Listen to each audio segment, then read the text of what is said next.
Hi guys! Ito na kahapon. Ang binabad ko kahapon na puti. At ito na, sasampay ko na. Ito.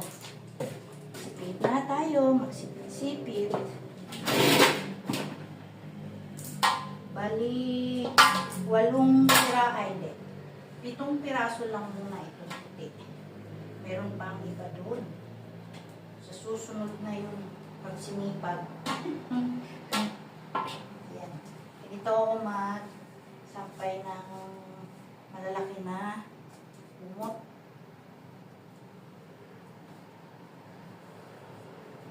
Hindi na kailangan planchahin ito guys. Ganyan. Yung haba niya, tansyado ko yan. Hindi sasaya dito sa ating simento. Ito guys, pag naglaba ng puti po ay nagbabad, huwag nyo na lang